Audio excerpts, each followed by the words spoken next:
Slowking Galar was one of the best special walls back in Gen 8 competitive singles, because of its great special bulk, good defensive typing, amazing ability and good offenses as well. Galarian Slowking is returning soon to Pokémon Scarlet and Violet with Pokémon Home, and it will change Gen 9 competitive singles. So why is that? Unlike other walls, Slowking Galar is a very active pivot and very difficult to switch into, since it had amazing coverage with Sludge Bomb, Scald, Flamethrower, Ice Beam and Earthquake back in Gen 8. It also had access to Future Sight to support offensive teammates like Urshifu. This separates Slowking Galar from other usual passive walls like Toxapex and Blissey.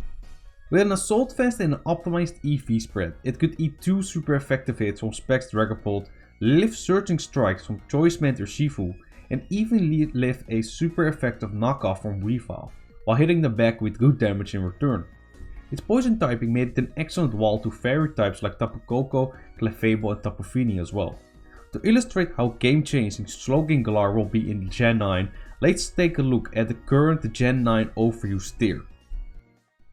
So for simplicity reasons, I just took the set for Slowking Galar from Gen 8. So there's your max HP with 120 in special defense with a calm nature, 124 in special attack, 12 EVs in defense. And just take a look at the overuse tier right now, because this Pokemon on its own just shuts down a lot of Pokemon in Gen 9 OU. Now first of all, it walls Armor Rouge.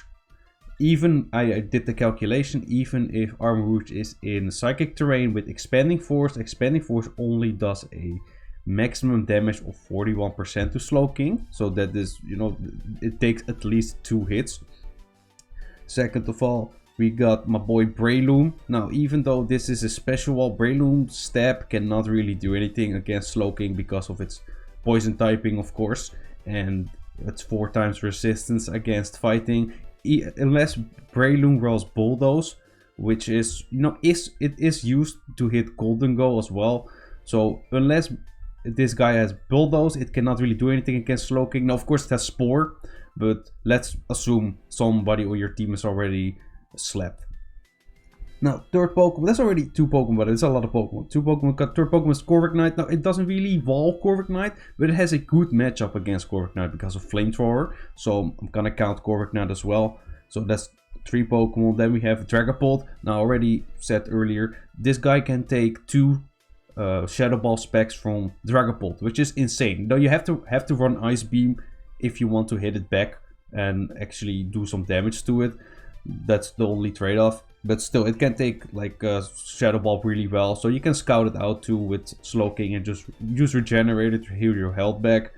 Then we got Glimmora. Now, I know Glimmora is mostly used as a hazard setter, suicide lead. Though sometimes it is used as a Scarfer. And just Slowking Galar just shuts down that Scarf set as well. So that's why I wanted to mention Glimmora. Next up we got Hatterene. Hatterene, obviously it's a poison type, beats a fairy type. Hatterene can maybe do some stuff with it with Calm Mind, Psyshock, but still it has a good matchup against Hatterene as well.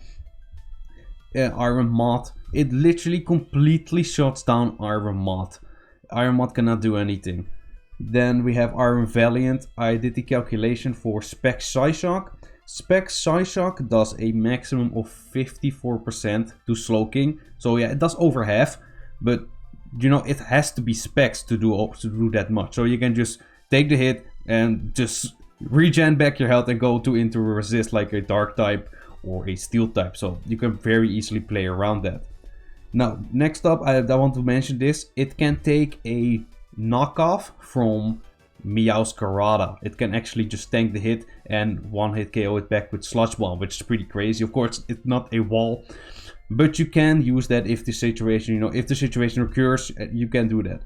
Next up, we have Rotom Wash. Now, Rotom Wash, one of the best Pokemon in the tier right now. Very annoying to switch into. This Pokemon has no issue switching into Hydro Pump, Volt Switch, and Will-O-Wisp. It doesn't like Will-O-Wisp, of course. It doesn't like getting Volt Switch on, but if you don't have anything switch into this guy, Slowking is a very good Pokemon for that. And Volcarona, I don't know per se if it beats Volcarona, but it can very easily cheese through Quiver Dance with Sludge Bomb, Poison and crits. Volcarona doesn't really do a lot of damage, especially since most of them run full defensive right now. You need a lot of Quiver Dances to do some actual damage to Slowking. Besides that, if you use Terra Grass or Terra Fairy and you actually Terrorize to that, Slowking just easily beats that. Next up, Walking Wake. That's the last Pokemon I want to mention. Walking Wake, you know, it didn't get banned. To my surprise, I actually thought it would get banned, to be honest. But it's, you know, it's still legal, still very good. I did the calculation for choice packs Walking Wake Under the Sun. And Hydro Steam does a maximum of 43% to, to Slowking Under the Sun. That's 43%. Now, that's not even all though. This is already the current Gen 9 OU. I just wanted to have some quick mentions about returning Pokemon as well. Because there are some Pokemon returning, like for example, Zapdos. Walls completely shuts down Zapdos as well. Defensive Zapdos, offensive Zapdos, doesn't matter. This Pokemon beats it one-on-one. The Zapdos, also Tornadus, Therian.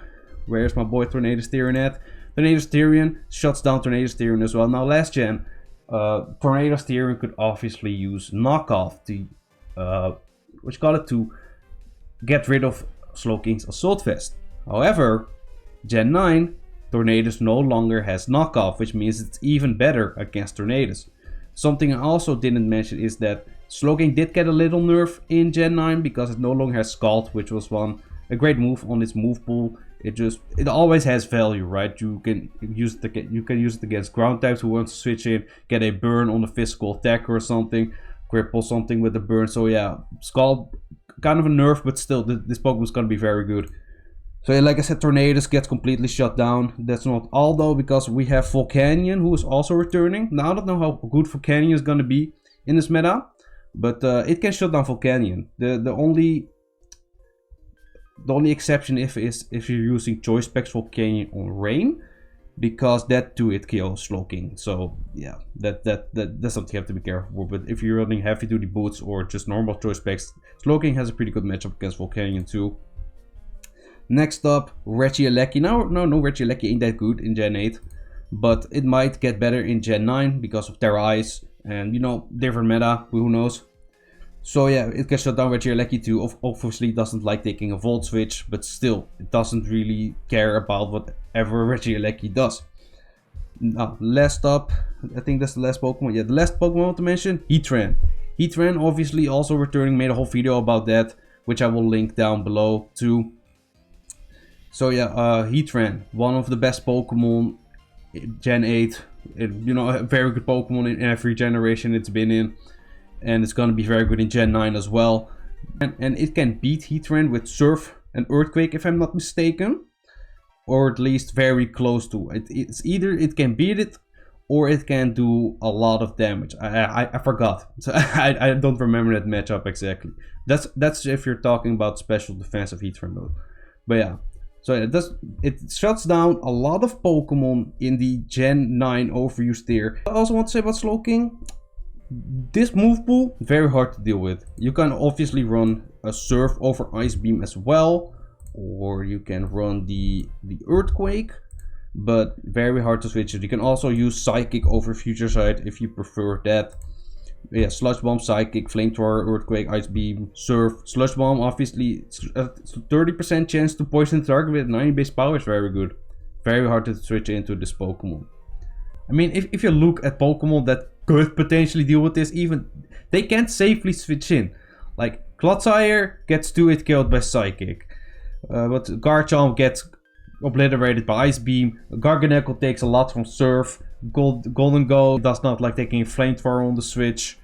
Then we have Iron Threads, does not like taking Flamethrower or Surf. Gambit does not like taking Flamethrower. Roaring Moon doesn't like a poison from the Sludge Bomb or an Ice Beam. Skeledirge, you know, I don't know if it can beat Skeledirge one-on-one. But Skeledirge doesn't like the Surf or a poison from Sludge Bomb. Ting-Lu doesn't really like a... You know, it takes nothing from Ice Beam and Surf, but it does not like getting a poison from Sludge Bomb. You know, yeah, so there's that. Toxapex cannot beat it one-on-one, I'm pretty sure. So, like, there's nothing... Your best bet to switch into Slowking is very predictional reliant. You have to predict what's going for and, yeah, base your switch on that. So yeah, there's no Pokemon that can like reliably switch in, unless you're not counting poison damage. But I am counting that, so that's actually everything I want to have for Slowking. Check out why Heatran will change Gen 9 competitive as well, if you haven't already. Leave a like if you enjoyed or learned something new.